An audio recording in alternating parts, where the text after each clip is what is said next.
بسم الله الرحمن الرحيم. الحمد لله رب العالمين وبه نستعين على امور الدين والدنيا. صلى الله على سيدنا محمد وعلى اله وصحبه وسلم اجمعين. ما بعد السلام عليكم ورحمه الله وبركاته. magacaygu waa Antar Sayid Xuseen, waxaan baraka xarunta Baafo ee magaalada Muqdisho. Waxaan soo barnaamijkeeni ahay Basic Computer Skills. Waxaan ka soo hadalnay labada video la soo dhaafay Windows iyo qaabkii aan u isticmaali lahayn. Casharkan waxaan bilaabeynaa Word-ka. Buugga waxa ay noqonaysaa inaa imaadid page-ka 71 meeshaas ayuu ka bilaabanayaa barnaamijka Word-ka waxaa loogu talagalay in wixii dokumentiga lagu qoro, documentation-ka ayaa lagu sameeyaa.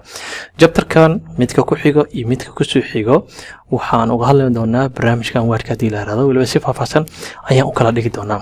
Buugga waxay noqonaysaa page-kan 71 inaad kala qabsatid waxyaalo badan ku qoran chapter u mari doonaa hadii la yiraahdo, waanan arki doonaa barnaamijkan Word-ka iyo qaabka aan markaan rabno inaan wax ku qorno wax ku diyaarinayno qaabka ugu sameyn lahayn. Markaan rabno barnaamijka Word-ka inaan kicino waa inaan imaada start button-ka qaybta hoose hal mar ayaa ku jinaysaa. waa meesha ay ka soo muuqanayaan programmada dhinaca bidixda. Scroll bar-kana jiidaysaa, barnaamijka Word-ka ayaa raadinaysaa ilaa aad ka heshid. anigu waxaan filayaa hoos inuu iga xigo wuxuu noqonayaa kan, marka kaas ayaa ku dhifanaysaa. haddii arki laadahay wax culeys ma leh, search-gaaga ayaa wax ku qoraysaa Word, hore ayaa kusoo qabanayaa Word-ka application-kiisa amba app-kiisa, hal mar ayaa ku dhifanaysaa. wuxuu bilaabayaa barnaamijka Word-ka inuu kiciyo. aniga waxaan rabnaa dokumenti cusub ee bannaan oo horteen aan la isticmaalin inaan ka bilaabno. marka waxaan gujinayaa blank document ayaa hal mar click ku siinayaa muuskayga dhinaca bidixda. barnaamijka Word-ka wejigan ayuu leeyahay. qaybta sare title bar-ka waxaa ka soo muuqanayo Word-kaaga wali inuusan save garaysanin document 1. barnaamijka isticmaalaysana waa Word. haddii Excel oo yahay Excel, PowerPoint sidoo kale Access meeshaan ayuu ka soo muuqanaya. document 1 wuxuu u qaadanayaa inaad wali waxba aadan save garaysanin, waa marka waa magaca asaga oo iska sii sameynayo. hadhow markaa save garayno oo aan qaybta dambe cashirka aan ku sameyn doono hadii la yiraahdo, waxaa ka soo muuqanayo Word-kan aan save garaynay, magaca aan u bixinay meeshaan ayuu ka soo muuqanaya. bal marka hore waxaan ku soo wareegaynaa qaybaha uu ka kooban yahay barnaamijkan Word-ka. qaybta sare ee dhinaca kore waxaa ka soo muuqanaya quick access toolbar, waa bottomo meesha kugu diyaarsan si degdeg ah u isticmaali kartid. waa haddii aad u baahatid dabcan waxbaa lagu soo kordhiyaa, waxbaa laga dhimaa. qaybaha dambe ayaan ku arki doonaa hadii la yiraahdo. title bar-ka dhinaca midig haddaad fiirisid waxaa ku qoran hoos u dhigidii, xoogaa isku celintii iyo xiridii. qaybtan hadda usoo gudubno waxaa meeshan ka soo muuqanayo tabs wax loo yaqaano. tan ugu horeeya wuxuu noqonayaa file tab, home tab, insert tab. mid kasta markaad gujisid calool ayaa soo furmayso. calooshan soo furmayso waxaa loo yaqaanaa ribbon. intaan oo dhan waxaa loo yaqaanaa ribbon. ribbonku wuxuu ka kooban yahay gruubyo kala duwan. gruubka waxaa loo yaqaanaa clipboard, waxaa ku xiga gruubka fontiga. waxaa ku dareemaysaa xariiqti yar dhinacyada ka marsan. gruub walbaba waxaa loogu talagalay wixii amaro oo isku shaqo qabanaya amba isku dhow shaqooyinkooda ayaa loo isticmaalayaa. fontigoo kale waa kalarkii, fartii, qurxintii wax lamid ah ayuu ka hadlayaa. paragraph-ka markii aan rabno in aan pages ka habeeno ayaan u isticmaalaynaa. styliskii, editingkii waxa dhan. markaad soo gudubtid insert-ga asagana waxaa ku jira qaybo kale. markaad soo gudubtid design-ka sidaas la mid ah. layout-ka, reference-ga, mailing-ka, review-ga, view-ga, help-gana wuxuu noqonayaa caawintii. marka tabskan kala duwan ribbonka ayaa ku jira. ribbonkina groups ayuu kala qaybsan yahay. qaybtan dhexe aa ujeedid waa meesha dokumentigeena qoraalkiisa aan ku sameyn doonaa, amba haddii dokumenti uu jiro meesha kasoo muuqanaya qoraalkiisa. dhinaca midig wuxuu noqonayaa scroll bar-ka, kan waxaa loo yaqaanaa vertical scroll bar. scroll bar waxaa laga wadaa wax la jiidayo, marka aadaa loo jiidi karaa. haddii kalena qaybta hoose ayaa gugujinaysaa amba kor ayaa gugujinaysaa.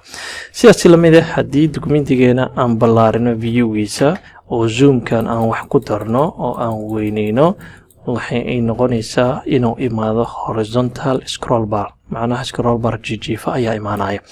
waa yareynayaa, waxaan gaarsiinayaa ilaa 100 si aan 100kaas ugu ekeeyo. qaybtan hoose waa inta zoom-ka haddaan ka bedelaya. qaybtan wuxuu noqonayaa qaabab kala duwan ee aad u arki kartid warqadaani. waxaa loo yaqaanaa status bar-ka, waxaa kasoo muuqanaya inta page uu yahay, inta eray meesha kugu qoran. meeshan ayuu kasoo muuqan doonaa hadii la yiraahdo. bal waxaan rabaa inaan documentigan save garayno.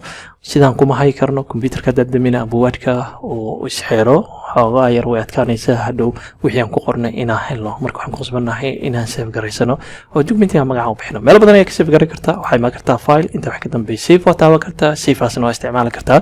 amba buttonkan yar oo meesha ku qoran oo u eg calaam cajalad yar oo drive A noocyada hore loo yaqaan amba floppy diskiga kaas ayaa taabanaysaa amba control S noo taaban kartaa keyboard shortcutkiisa si aad u save garaysa bal buttonkaas yar ee floppy diskiga ayaa hal mar gujinaya interta amba meesha ku save garaynaysaa browse waa raadinaysaa this computerka meel kamid ah bal waxaan leenahay desktopka ayaan rabnaa inaan ku save garaynaa amba browse ayaan taabanaya kii ku fudud browse haddii aan taabto waxaan soo qabanayaa desktopkii waxaan rabaa desktopkii inaan ku save gareeyo documentiga magac ayaan u bixinaynaa waxaan leenahay baafo nidaamka u save garaynayna extensionkiisa wuxuu noqonayaa word document intaa wixii ka dambeeya save ayaan taabanayaa qaybta kore haddaa fiirisid meeshii ay ku qorneed document 1 hadda waxaan u bedelnay baafo ayaan u bedelnay wuxuuna leeyahay computerka ayaa lagu save gareeyaa macnaha qaab online ahaan uma save gareysno computerka ayaan ku save gareynaa markii aan rabno documentiga inaan xirno waxaan imaanaynaa qaybtaas kore istalaabkaas ayaan taabanaynaa waa meesha ugu fudud amba waxaa imaan kartaa file inta wax ka dambeeya close ayaa la dhigi kartaa amba waxaad taaban kartaa alt F4 waa taaban kartaa sida ku fudud bal waxaan taabanaynaa istalaabkaas yar hal mar ayaan close garaynaynaa sidaas ayuu ku xirmayaa documentiga desktopkan saaranay waa kana baafo ayaa ka muuqanayo inuu word waxa ku ogaanaysaa calaamadan W ayaa isticmaalaya word haddii excel oo yahay calaamadaas x ayaa isticmaalaya dabcan dokumentiyada calaamadooda way kala duwanaanayaan powerpointiga accesska kulli waa arkayna word inuu yahay waxa ku ogaatay in uu markii laga tago magaca u bixisay W-daas waa barnaamijka wordka hadda u dhaweysanaysaa ku sheegay wuxuu ku leeyahay waa word document laba jeer ayaan gujinaya si aan u furo si toos ah waxa u furmaayo documentigii aan save garaynay oo aan u bixinay magaca baafo waana midka casharada soo socda practicadiisa aan ku sameyn doono hadii la raado waa si abuurinaysa documentigan magaca rabtida u sii bixinaysa desktopka ayaa saaraysa si casharada soo socda meesha aan uga sii wadno waxaan u baahanaynaa inaan xoogaa practic badan aan sameyno marka documentigan aan diyaarinay ayaan ku sameyn doonaa subhanaka allahumma bihamdika ashhadu an la ilaha illa anta astaghfiruka wa atubu ilayk assalamu alaykum wa rahmatullahi wa barakatuh